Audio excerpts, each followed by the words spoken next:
Boa tarde. Meu nome é Thiago Casimiro e hoje eu vou levar vocês para uma jornada através do tempo. Nós vamos conhecer a história de um menino que salvou a humanidade. O menino John Connor. E esse é o berço da vida dele. 12 de maio de 1984. Vocês entraram no Cine Cafofo.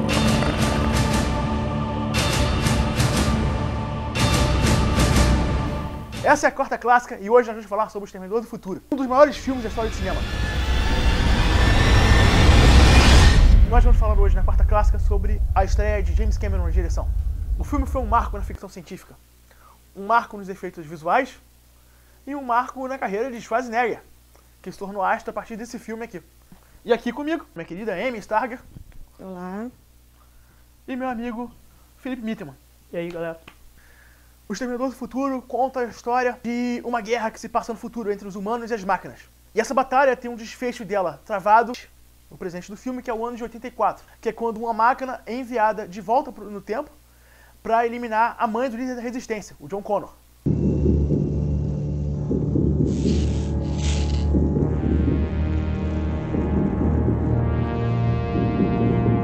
Essa mulher se chama Sarah Connor, e a resistência humana envia o seu protetor, Kyle Reese. That Terminator is out there. It can't be bargained with. It can't be reasoned with. It doesn't feel pity or remorse or fear, and it absolutely will not stop. Ever. Isso desencadeia uma série de eventos, inclusive um paradoxo temporal, que vai gerar o próprio salvador da humanidade do futuro, o John Connor, que é o líder da resistência.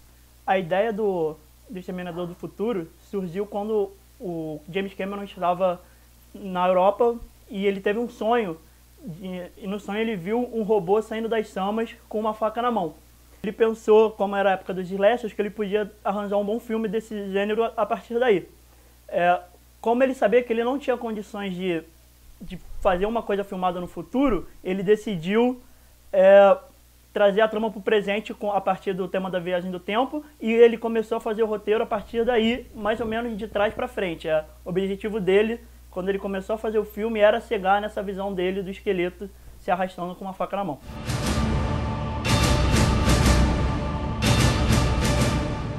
O que eu mais gosto de Exterminador do Futuro, obviamente, é o papel da Sarah Connor, que é representando a mulher aí forte, que acho que começou com a Ripley, né, do Alien. Tem essa coisa dela, eu me identifico muito com ela, até por várias coisas bobas, inclusive também já fui garçonete, que ela é uma garçonete no filme, e essa coisa ela ia sair com o cara, e o cara parece que não quis sair com ela, e ela, em vez de fazer que nem muitas menininhas fazem, de, estou bolada porque o cara não quer sair comigo, ela foi pro cinema, cara, eu também faço isso. Pô, vou ficar em casa chorando por causa de... E eu também acho muito legal que, assim, eu não sei como era a cabeça das pessoas naquela época, mas tem uma parte do filme que ela tá começando a ficar mais próxima do Kyle, e ela que acaba meio que chegando do jeitinho dela, assim, se aproximando dele, porque ela quer entender o que tá rolando ali. Então, acho que meio que ela que toma a decisão, assim. Eu acho que mulher tem que fazer isso mesmo, tem que ter essa atitude de chegar no cara. Eu acho que a Valesca Popozuda ia aprovar esse tipo de atitude que a Sarah Connor toma no filme. É importante mencionar isso, mas eu acredito que a Anitta ia reprovar. A Anitta não é exatamente aquilo que a gente chama de propagadora do feminismo, né? Então... Ela ia dizer que a Sarah Connor deve se dar mais ao respeito. O James Cameron, o diretor do filme, ele é muito inteligente. E o que ele faz no filme? Ele cria um personagem que é o salvador da humanidade e ele se chama John Connor, JC. Alguém consegue ver o paralelo? Isso pode ir até mais longe, porque o Kyle Reese seria mais uma forma de um anjo que vem de um lugar superior. Exato! E quando é que foi a primeira vez que tu viu esse filme? Pô, cara, eu não lembro. Assim, eu inclusive acho que eu assisti os dois primeiro. Primeira vez que eu vi esse filme, acho que tem um mês. O que fez eu gostar, assim, do filme mesmo, acho que foi o papel da Linda Hamilton como a Sarah Connor. Eu sei que os meninos adoram o Schwarzenegger, mas eu, particularmente, não foi o que fez eu gostar do filme. No primeiro filme ele é um vilão. No segundo ele é um herói. Ele não é um herói, ele é um pai.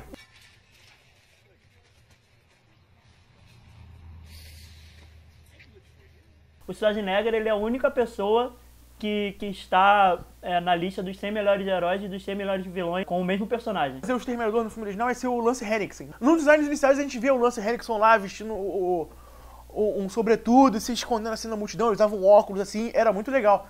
O Lance Henriksen era outro tom pro filme. O Lance Henriksen, na verdade, ele fez parte do pitching do James Cameron pro filme. Como o Henriksen tinha sido o modelo para o Exterminador, ele pediu para ele ir maquiado no pitching. E ele chegou lá 15 minutos antes, entrou chutando a porta e sentou e ficou lá e deixou todos os produtores da Orion assustados. E só quando o James Cameron chegou, foi que ele levantou e saiu sem dizer uma única palavra. E foi isso uma das coisas que convenceram a produtora a comprar o filme. E, na verdade, o Arnold Schwarzenegger estava cotado para fazer o Kyle Reese e não o Exterminador.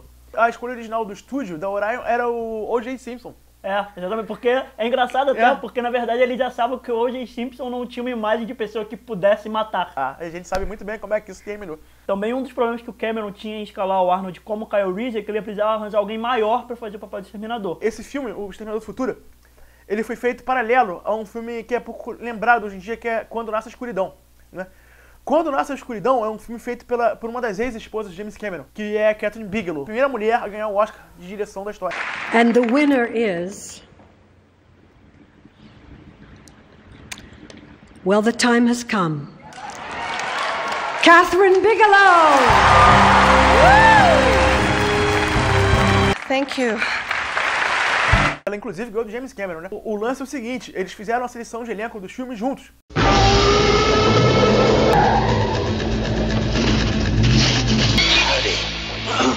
I'm gonna separate your head from your shoulder. We'll give him a week, see if we can call him one of us. He belongs to her. Who makes you kill tonight? And they all belong to the night.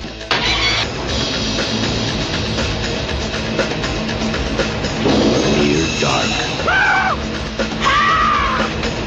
Pray for daylight.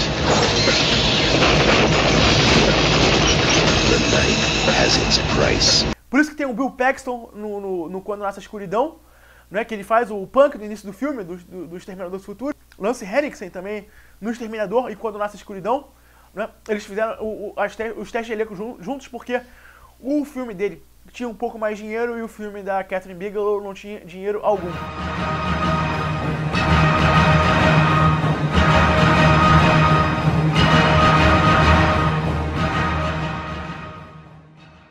Acho que o Exterminador do Futuro é uma das obras mais importantes de James Cameron, porque foi o primeiro e o último filme que ele fez com orçamento pequeno.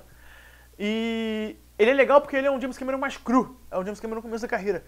Quando os diretores começam, né, eles têm outro tipo de estilo, eles têm uma certa indisciplina que dá um charme pro filme. A história sendo contada é uma história brilhante, muito bem contada. Eu tinha muito medo desse filme quando era criança. Eu tinha pavor do Exterminador quando era criança, porque pelo quão bem contado é essa história, eu ainda tenho medo do Exterminador até hoje. É um personagem que a gente não tem como matar. E essas continuações que o filme teve depois enfraqueceram isso. O Gênesis agora, eu não vou dar spoiler.